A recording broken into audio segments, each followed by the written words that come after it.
Hi there, welcome to this build of a 65-inch wingspan Great Plains Trainer 60. Now in this video we're going to be looking at installing the servos for the throttle, the rudder and the elevator, as well as making provision for the battery, the radio and the switch. Now as far as choosing the location for those, in the previous video we mocked up the plane, basically fitting everything to the plane that couldn't be moved, like the engine had to be at the front, the rudder had to be at the back, landing gear, the wings and everything. And that told us, by seeing where the CG naturally fell, that it had a tendency at that point to be slightly nose heavy. So now we can make an informed decision about where we put this radio gear, and we're going to put that behind the CG to counteract that natural tendency that this plane has got to be slightly nose heavy. I mean, it's probably slightly nose heavy because I'm using older style engines which are a little bit heavier. I'm putting a Mirco 61 in this. But if we put the servos as far back as we can within this compartment under the wings, that should counteract that nicely. And I'm going to make provision for the battery to be adjustable within that compartment so we can fine tune the final CG, because we've got to hit this mark here as specified on the plans. So what I'm going to do now is I'm going to make up a plate to carry the servos. I'm going to have a think about what servos need to go where and how they need to be arranged to control these surfaces, these control surfaces. And I find the best way to do that is to actually draw it out on a piece of paper. So I'm going to do that now, and then we'll come back and we'll have a look and see where all this kit is going to go. Right, well this is where the servos are going to go, in the back of this this compartment here below the wings. And as I said, I've drawn out how I'm going to have the servos arranged. So I'm going to have 3 servos side by side, and we've got the front of the aircraft, back of the aircraft. So if we turn that around and look at that, we've got the elevator on this nearest side, on the left side. We're then going to have the throttle, and then we've got the combined rudder and nose wheel. And I've arranged these so that they don't bind against each other. So if that's got full deflection that way, full deflection that way, these should avoid each other easily enough. And I've indicated here whether it's the right hand side or the left hand side for the actual control horn on the elevator and the rudder respectively, and also the nose wheel. Now the rudder and the nose wheel need to be connected on the same side, so that as that moves it actually pulls the nose wheel like that, and the rudder it pulls like that, so that they're actually taking the aircraft in the correct direction. So it's really useful to draw this out. Now what I've done is I've made a wooden 3mm plywood plate to put those into, and here we go. That's what I've made so far. So I've just cut out so that the servos fit in there, and just fit one in. So it's a nice easy fit.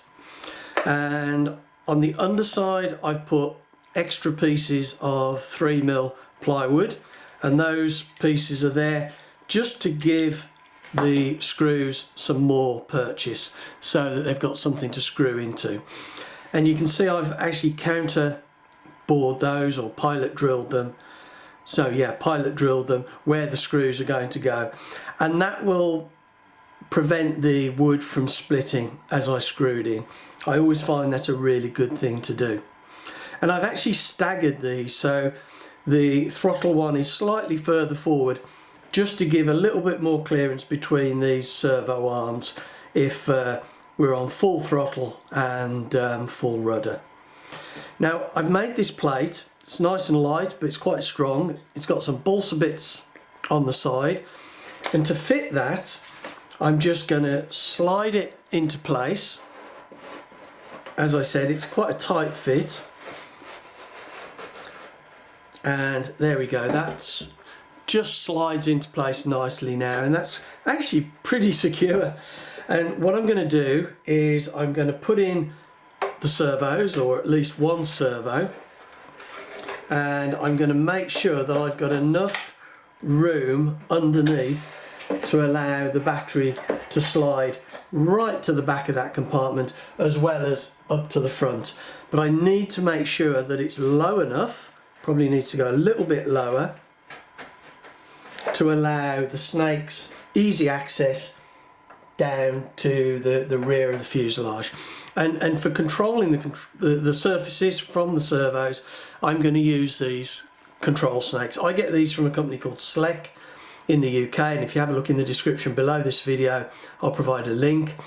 And it's just a white outer sheath which you can secure, and then you've got this this orange internal sheath which is connected to the control surface and the servo, and screw in a piece of 2mm threaded rod into there, which can then go into a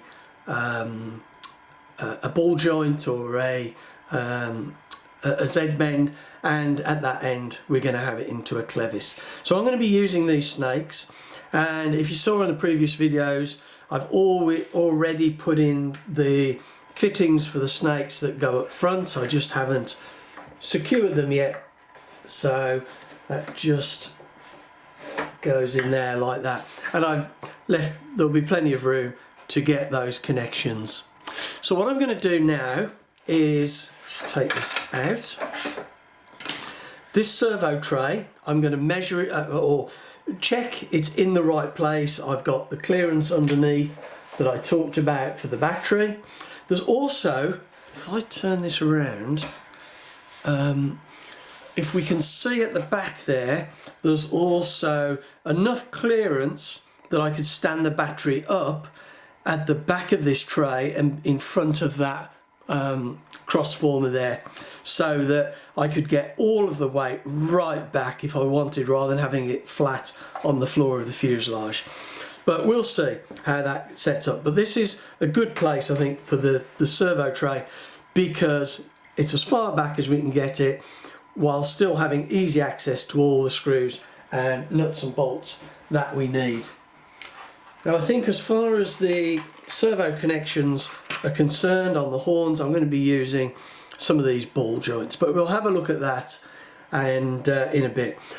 What I'm going to do now is, once I've got that in the right location, I'm just going to use some super glue and super glue these sides so it holds it. I mean, it really is quite a tight fit at the moment, which is quite nice because we can just move it to exactly where we want it. It's not falling out the way and slipping down. So I'm going to get that sorted. I'm going to get the servos in, and then we'll have a look at the control horns down at the end of the fuselage and how we're going to connect those to the elevator and rudder. Right, I've now got the servo tray glued in, got all 3 servos in, and I've put in sort of half the screws that are going to hold those. There's no point in putting them all in because they're only going to come out, and it was quite easy to get to those without any problem with this round ball-headed hex driver. No problem at all, which is good.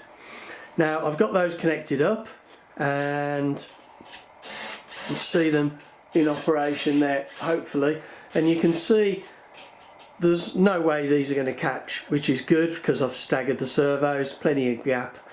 I'm still not totally sure which hole these are going to be on these servo arms. I want to have them as close in to the servo as possible, to the servo pivot point, and then the servos do as much work as possible. The greatest movement on the servo will give us the best resolution. And you can see that's nice and smooth. I'm going to have a bit of balsa on the side here just to hold these steady like that, so that they don't move around too much. But I'm quite pleased with the way that's looking. And you can see I've got, this is for the throttle, and this one is for the nose gear steering wheel. and so that will go down to the rudder, and then we've got the elevator there. But you can see I'm getting loads of movement on that front steering wheel, which is great. I'm really pleased with. And you can just see the end of the throttle snake, which will be connected at a later stage. So, oh yes, and I've also put in the switch as well. And this is a kind of a bigger switch than I would normally use, and I've just put it there close to the front. It will be just under the wing here, but easily accessible from the front. It's got an LED indicator, and there's a cover there for a charging port. I've never had one of these with a charging port on before, so it'll be quite useful to see how that works. I would have liked to have put it back here because of the weight behind the CG, but I didn't want to have the cables, these cables from the back of the switch coming over the servos, just in case they kind of caught up and snagged and caused a problem in flight. But this switch, there's hardly any weight to it, and the CG is about here, so it's kind of on the CG point more or less. Just a very quick comment about the connections I've got on the servo arms here. For the elevator, rudder and throttle, I've got these ball joints, and they'll give me a lovely smooth action there. But there is no possibility of adjustment here, or not easily. And so at the other ends of these links, at the throttle and down at the elevator and rudder, I'm going to have a clevis attached to the horns and the arm, and that's where the fine adjustment will be to get them just right for the movement I need. Now on the nose gear, I've got a stopper here, and the reason I've got that is because on the steering nose arm I've had to use a Z-bend on the arm there because there isn't room for a clevis, and so the adjustment for that will be here on this stopper. Right, well, we're down at the tail end of the plane now, and the plane's upside down, so this is the underside, and we're going to connect the control surfaces, the elevator and the rudder to the servos that we've just fitted. First thing we need to do is choose a location for our control horn, which is going to go onto the control surface. These are just standard 30mm high plastic control horns, and I'm connecting to that with a clevis that takes a 2mm piece of rod that will screw into the clevis and then screw into this central nylon control line that's going to connect right the way up to the servos. Now, the connection hole between holes between the control horn and the clevis need to be directly over the hinge point, and that will allow us to get equal movement up and down, so we need to get that nicely balanced. Now the control horn, I'm going to put in about 20mm, something like that, 3/4 of an inch in from the outside edge of the elevator, so it's not too close to the edge, so it's in a bit, give it a bit of strength, but I'm still getting a nice straight line through more or less to the servos, and that allows us for the control horn, the control line linkage, the snake, to come through the side of the fuselage while it's still on the underside of the tailplane. So we're not going to be able to see it when the plane is stood the correct way up and we're looking down on it. So it'll kind of be hidden and it'll just look a little bit better. So what I'm going to do is I'm going to put in a hole there in the fuselage for the control line, and I'm also going to do a similar thing on the other side where the rudder control is going to go, and then we'll have a look at how I'm going to actually secure these within the fuselage itself. Now, to put those holes in, I've got a diamond file with quite a sharp point on it, and all I do with that to create the hole is just push it and twist it and use it a little bit like a drill, backwards and forwards, and it puts quite a nice hole in the Balsa and allows you to elongate it a lot better than you would do with a drill, and I'll show you that in a second how I'm going to do that. Right, well, these are diamond file, and these are really cheap off eBay, and I find that if you just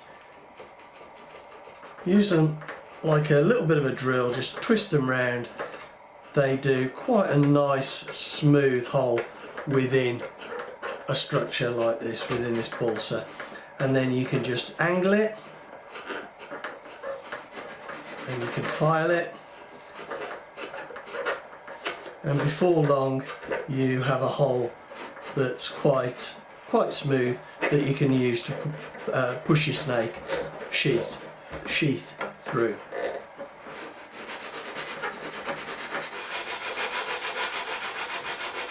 And that now has probably given us a cute enough angle to get the snake in where we need it. Yeah, might need a little bit more off just to line up with this control horn, but actually that's probably about right. And what I'm going to do is I'm going to fix this into place, which I'll show you in a bit, and I'm going to cut that and sand it flush. So we just have the inner snake and a bit of steel rod, stainless steel threaded rod coming out of there to connect to that clevis like that. Right, I've now got the snakes installed in the fuselage, and they've given me some quite nice lines, almost straight, but the low resistance of these snakes, the slight curve I've got at the end, will be absolutely fine.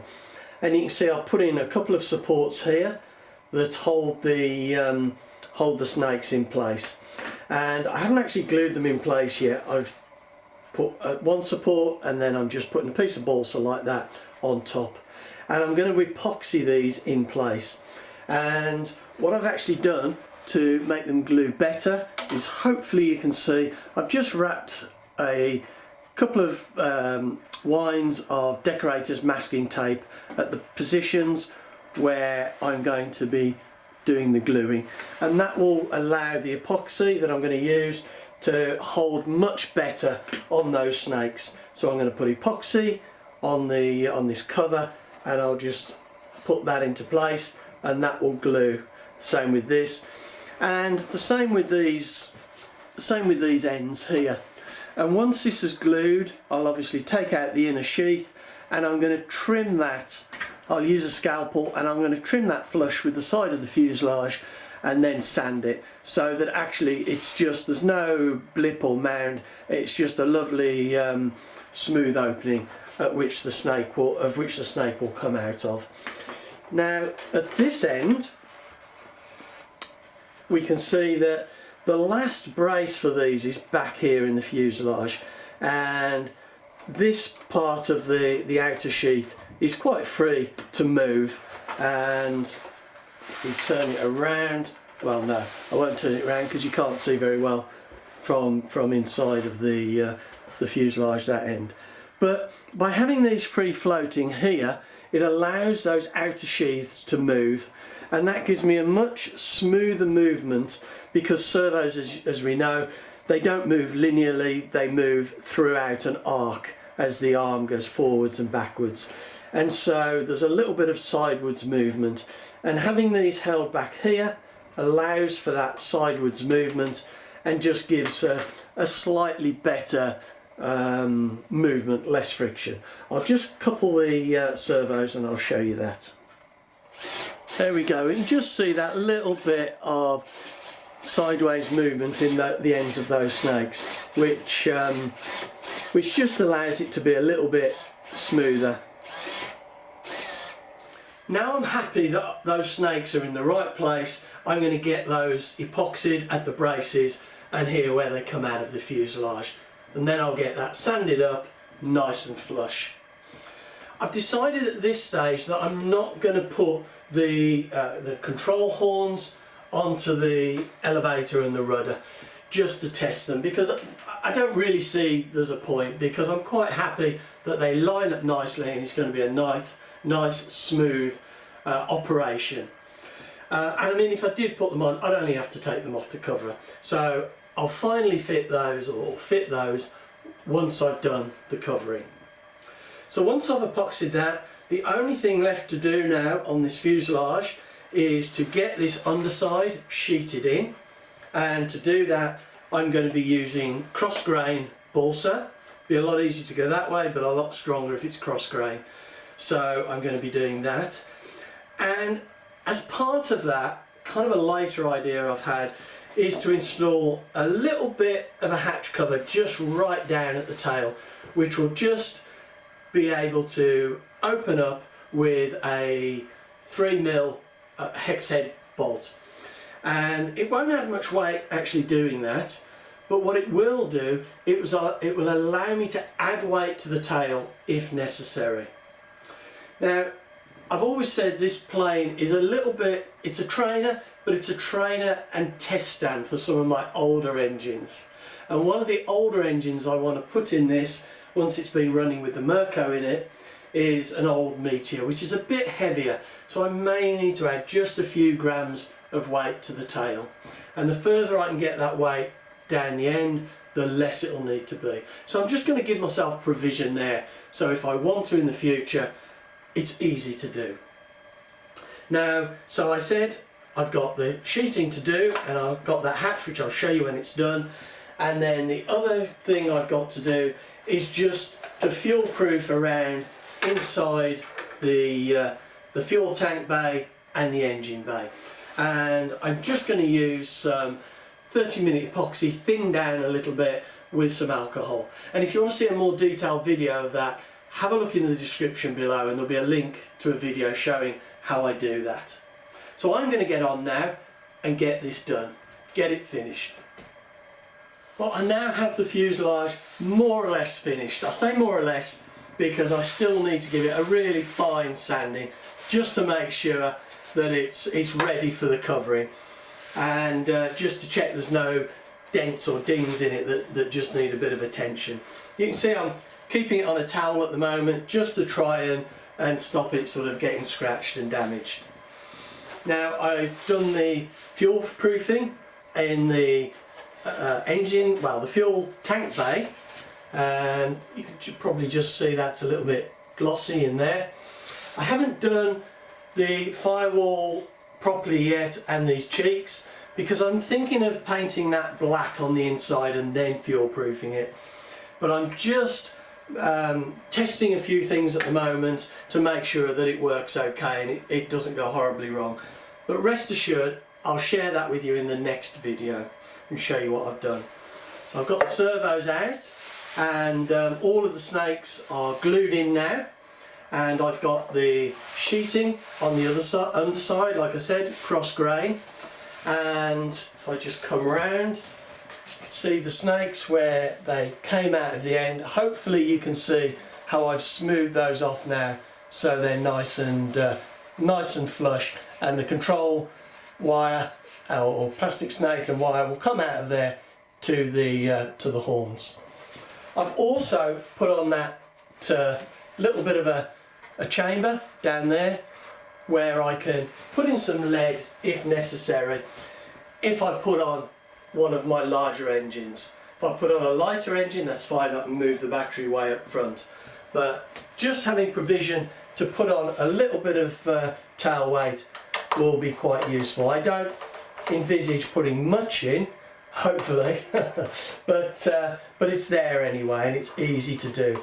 Now, this hatch is just 1.5mm, or no, sorry, 2mm plywood, and it's held in place by a 2mm domed head bolt.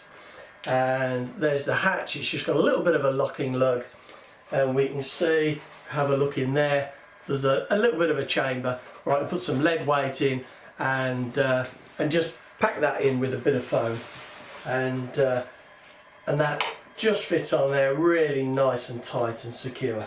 So I mean, hopefully I won't have to use it, but it will make life a lot easier if I do. So I'm going to draw this video to a close now, and I hope you've enjoyed that. Thanks very much for watching, and please come back and join me in the covering, which is going to be the next video.